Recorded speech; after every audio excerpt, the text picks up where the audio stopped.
Hello, everyone. Welcome in, welcome in. So, I want to introduce you to this topic called healership. But first, if you don't already know me, my name is Aurora Lee.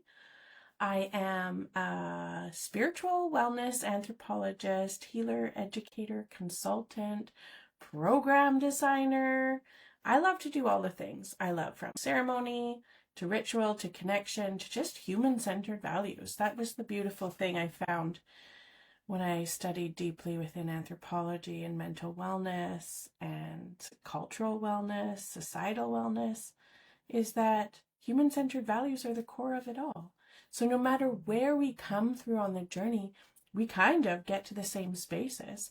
You know, in my work where I've done immense contributive measure to certain national programs towards healing and supporting girls, young girls, healing that are in really vulnerable positions. And I've done a lot with violence and supporting women and encouraging that growth, especially from the deep traumatic scars that domestic violence and violence can leave.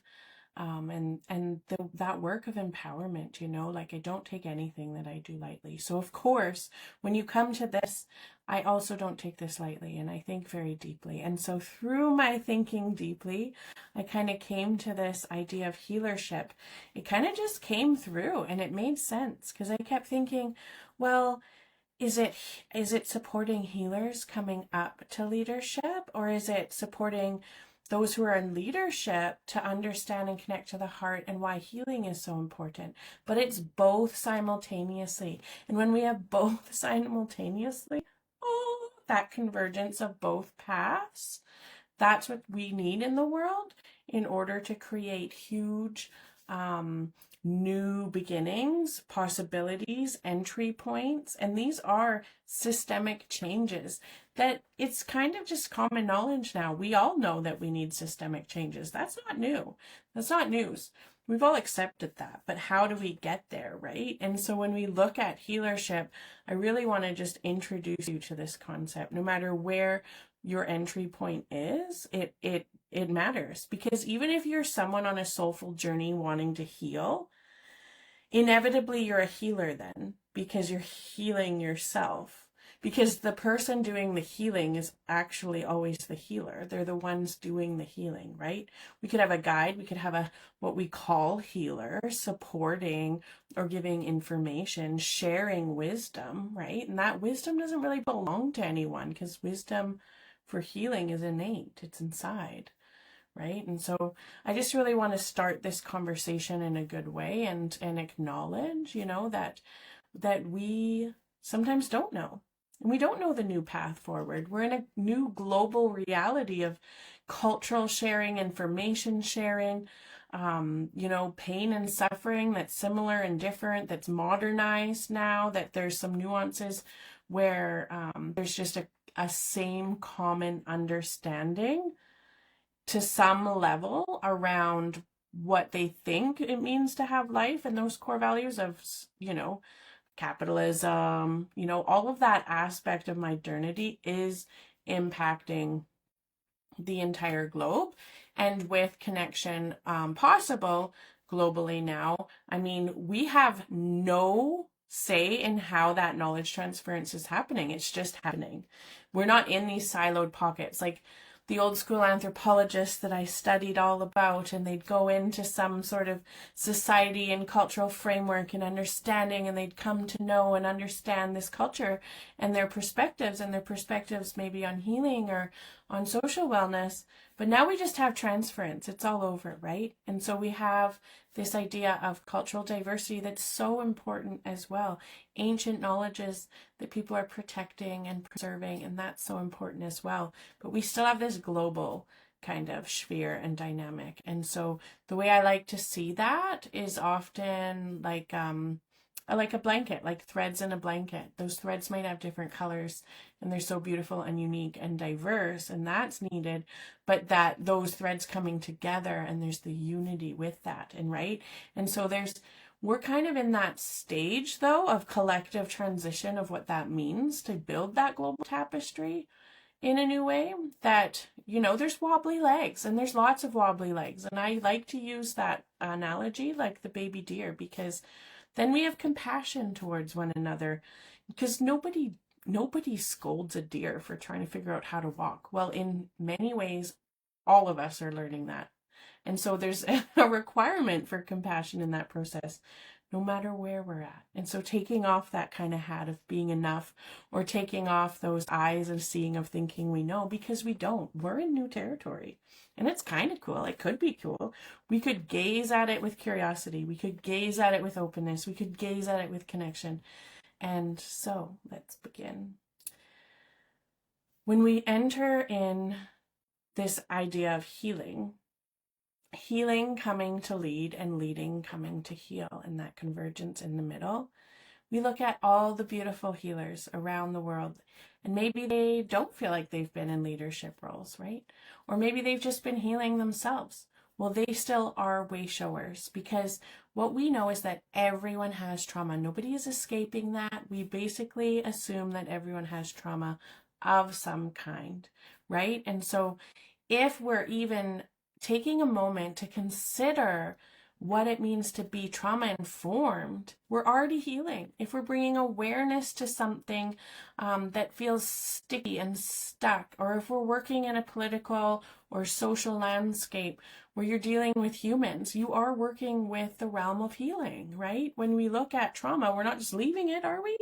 No, we're hoping that it can help to support. And how do we help to support that? And so healing, I mean, people are healers, and they're waking up more and more to being healers, and not that like woo-woo term about awakening, really becoming so visually and tangibly activated towards what the solutions are that we see. Because if we were doing it right, if the systems were doing it right, they would be working, but they're not. So we know we need a change, and we are accepting that, and I'm so excited about that, because I've kind of been waiting for it for a while.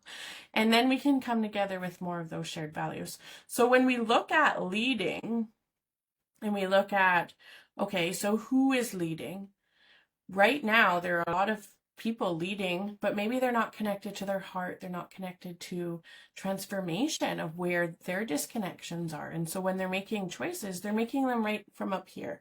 Logical choices, programmed and socially conditioned choices.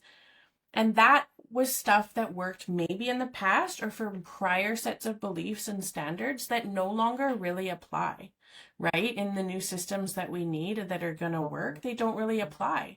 So we do have to look at bringing that bridge together of like coming back to the heart. Because at some point when people deviate from the heart, it's usually from protection or armor or pain or rigidity in thought, maybe stoicism, I can't feel, or it's not professional to bring emotion in, but that's even an emotion in and of itself, right? So if we try to suppress or escape emotion, it's actually something that ends up dominating in the end. So really integrating those parts and moving them is really powerful for then leaders to come into transformative spaces where they feel comfortable talking about these aspects, where they feel comfortable talking about the uncomfortable things, so that then decisions can be made because those conversations were able to be had, right? And then we can move forward.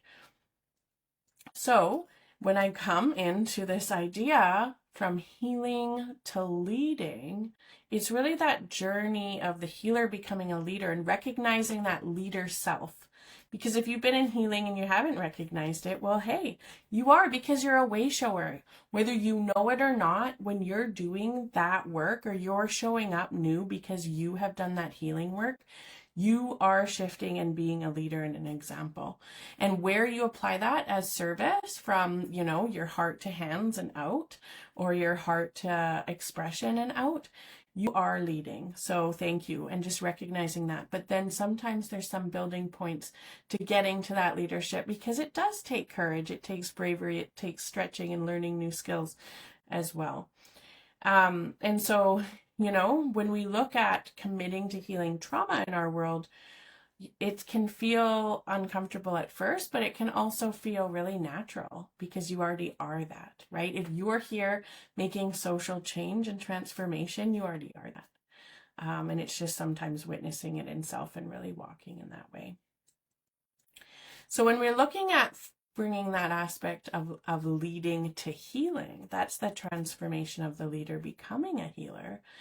Well, that's when leaders, they choose to become trauma informed. They choose to engage in healing work of their own, right? So that they can say, oh, well, that's actually why I'm so uncomfortable when that topic gets brought up, or that policy needs to change, or someone seems so sure, but I'm not sure, because really it's bringing up a shadow of mine, and I don't even know what that means. And maybe I don't even have time to uncover what that means. And maybe I don't even have time, to see that blind spot, or I can't show weakness. I can't show that I don't know, because then I won't be respected or valued or heard, or whatever those beliefs are, right?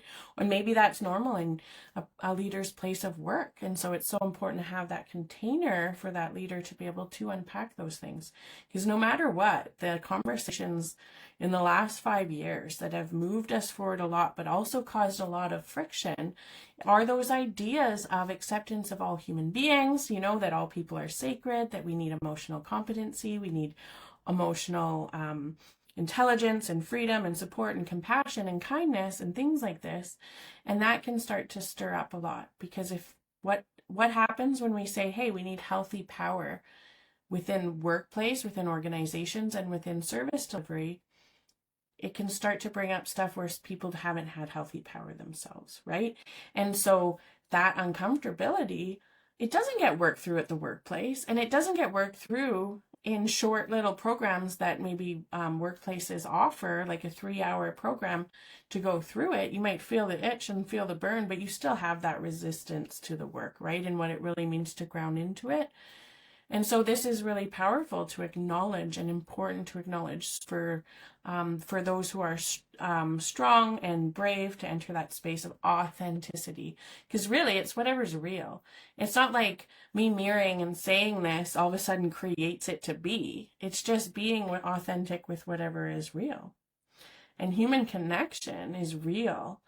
And the ability to move into whatever is within us is that aspect of authentic truth and way of life, right? So when we look at that balance, right, when we look at how healers without leadership can sometimes feel, that's that working in isolation, right? It can feel like, oh man, is there ever going to be change? And I know a lot of healers burn out, a lot of service providers burn out, a lot of folks burn out because it just feels too much alone. And so healers without that aspect of leadership and drive and feel like they're really impacting change, they can feel that isolation for sure. Maybe they struggle with boundaries. They could avoid power structures because of stuff maybe they're still working through, or maybe they just don't like. It doesn't resonate, right? But probably if there was workspaces where they could be their authentic selves, then they would resonate, right? And we'd have more of that in our systems that is needed so much. And that feeling of, wow, am I really creating that systemic impact that I feel deep down I need to do? That also can show up a lot for healers. And there's this like kind of, that contributes to the burnout, right? The listlessness or other things. And some folks are really content, and that healing work that is being done is super crucial and beautiful and is totally enough. But these are just aspects that some folks can feel. And if that feeling is true for you, just put true but just reach out and message, So leaders without healing, they can carry unprocessed wounds, like I already talked about. They can also easily perpetuate harmful patterns, because if their conditioning is rooted in lack of trust, lack of dignity, lack of abundance of kindness. So if I give kindness here, I give generosity here, then maybe there's scarcity over here. And so if there's dynamics like this, I see this a lot in suppressive work environments that don't allow their teams to kind of prosper. They don't allow those, really psychologically safe workplaces. These are all conditioned patterns that they're just repeating, that maybe came from family, came from their culture, came from social models, right, of individualism. And so those beliefs are just really rigid from a few generations, maybe 3 to 6 to 9, who knows? But this is showing up, right? And that it just gets perpetuated, and And it really stifles creativity because people's beautiful contributions need to be able to shine through in the work. And if they did, we'd have a lot less burnout as well. So often, like I said, they can lead from the head only, and they can also create and maintain rigid systems. We can't express, we can't do too many things, and then it's very rigid. It's only this way and that way. And I think that that is kind of really shown a lot in our systems today. So when we integrate that leadership, healership, I hope you start to get it. It's kind of catchy, isn't it? So we build structures for sustainable impact. We create healthy boundaries, we create healthy systems because we're able to talk about it.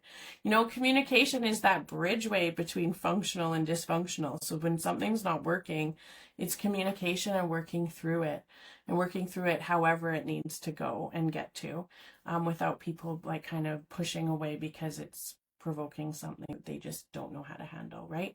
And so we're able to scale that healing reach to more people because we know it's a crisis. And so if that's the case, then that competency is really able to be there when we bridge those worlds together towards healership, right? And both sides really do need each other, right? It's that balance. And then we can transform organizations, we can transform policies, and it is possible. It is so possible. And that's why, you know, I have the energy that I have about this of curious, wonder, and play. It's not just because I'm open, curious, and connected, and I work to be that in my nervous system, or I expand to be that in my nervous system, because work feels like tight, right? Does it? I don't know. But anyways, so I just want you to know that it is a courageous path. You know, when you're on this courageous path, it is just so powerful, and you are powerful, and I appreciate you. Wherever you are at, tuning in today is absolutely perfect.